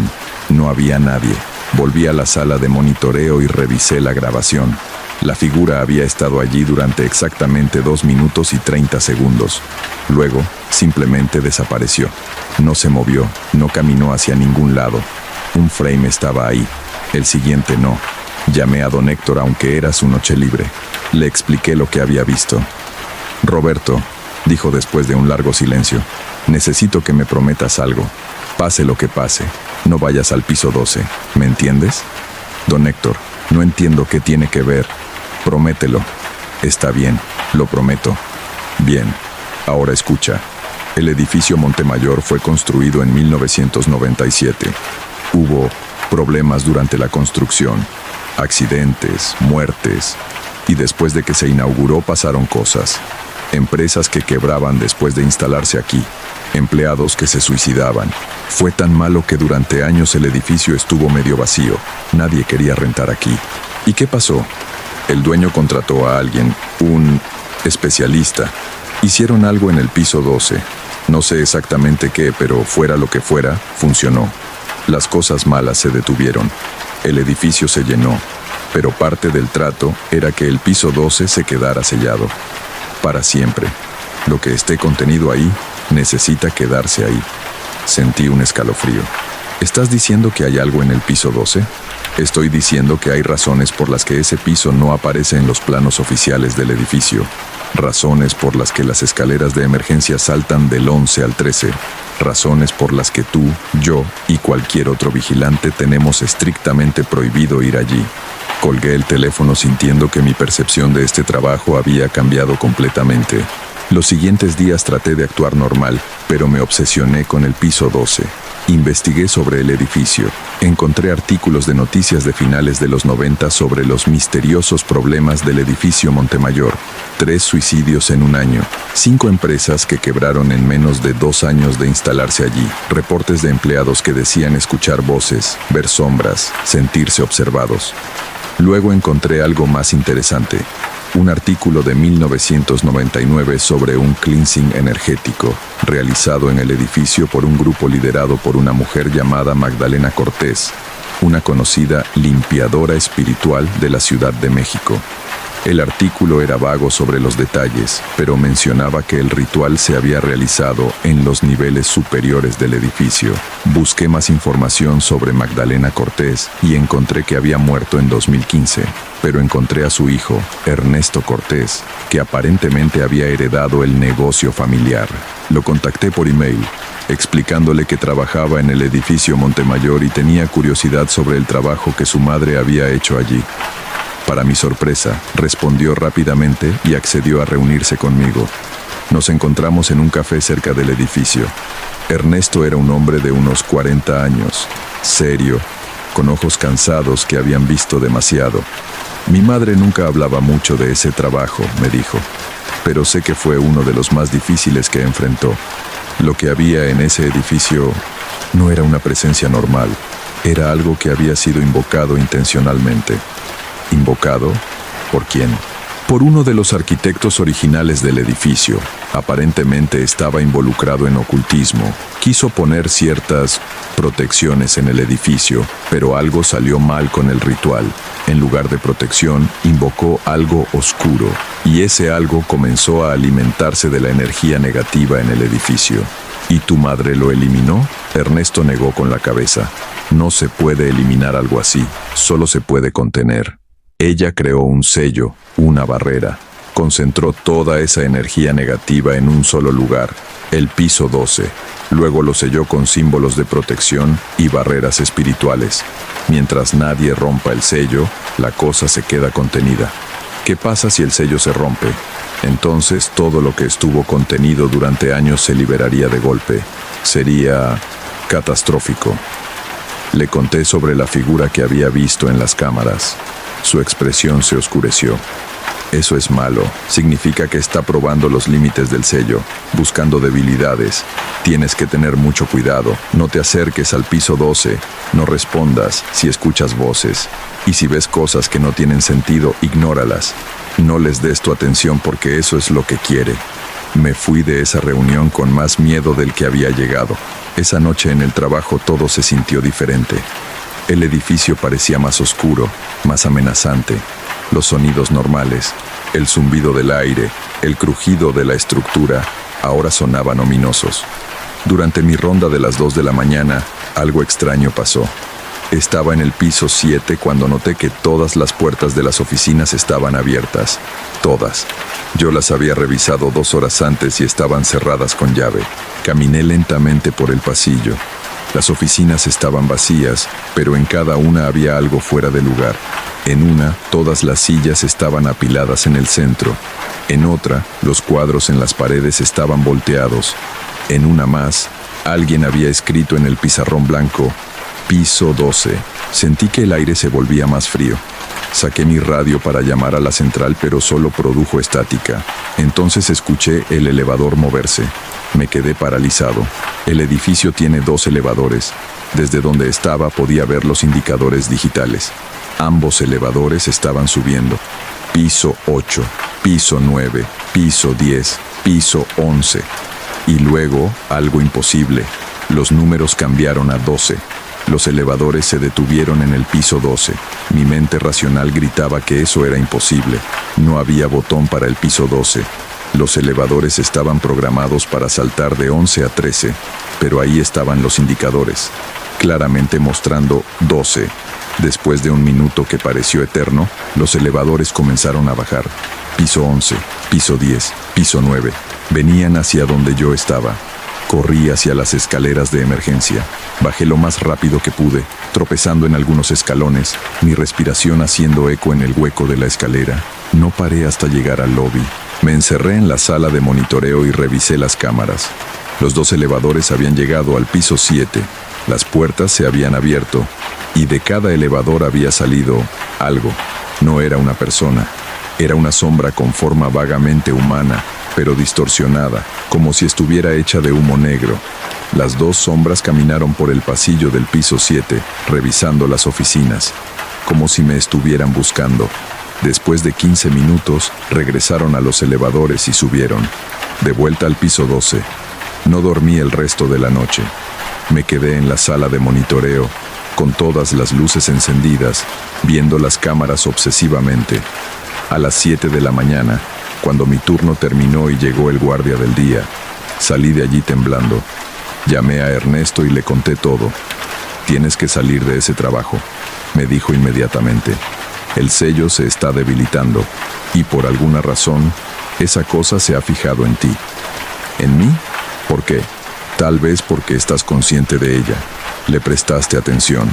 Ahora te ve como un objetivo potencial. ¿Qué quiere de mí? Probablemente quiere que abras el sello, que entres al piso 12. Una vez que estés allí, puede usarte como ancla para salir. No voy a entrar al piso 12. Bien, pero tampoco puedes seguir trabajando allí. Es demasiado peligroso». Sabía que tenía razón, pero necesitaba el dinero. Además, parte de mí, la parte estúpida y curiosa, quería entender más. Quería saber qué era realmente esa cosa. Volví esa noche con un plan. Ernesto me había dado algunos amuletos de protección y me había enseñado una oración que su madre usaba. No era mucho, pero era algo. La noche comenzó tranquila, demasiado tranquila. Ni siquiera el aire acondicionado hacía ruido. Era como si el edificio entero estuviera conteniendo la respiración. A las 11:30 comencé mi primera ronda. Todo parecía normal hasta que llegué al piso 11. Al final del pasillo, donde debería estar la pared con el logo de la empresa que ocupaba ese piso, había una puerta. No era una puerta normal. Era vieja, de madera oscura, con símbolos tallados que no reconocí, y tenía un letrero pequeño que decía simplemente 12. Mi corazón se aceleró. Esa puerta no había estado allí nunca. No podía estar allí. Pero ahí estaba, tan real como cualquier otra cosa. Me acerqué lentamente. Podía sentir algo emanando de la puerta. Un calor antinatural y un olor a azufre y algo podrido. Puse mi mano en la manija.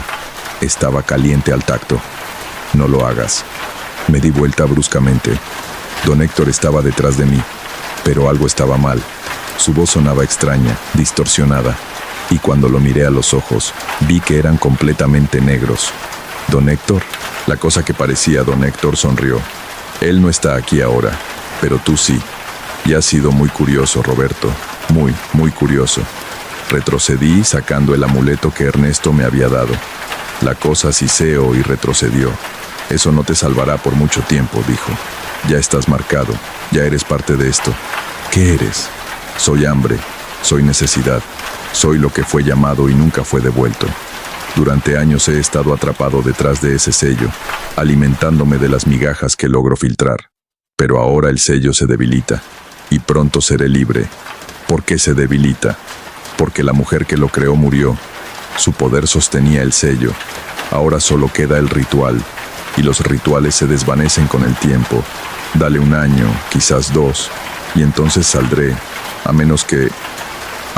¿qué? A menos que alguien renueve el sello, alguien con la voluntad y el conocimiento, alguien como tú. Me di cuenta de lo que estaba sugiriendo. ¿Quieres que entre al piso 12? Quiero ofrecerte un trato. Entra, realiza el ritual de renovación que mi contención requiere. A cambio, te daré algo que quieres. Dinero, poder, conocimiento, lo que sea. ¿Y si me niego? La cosa que parecía don Héctor se acercó, y pude ver ahora que su forma se deshacía en los bordes, como humo disipándose.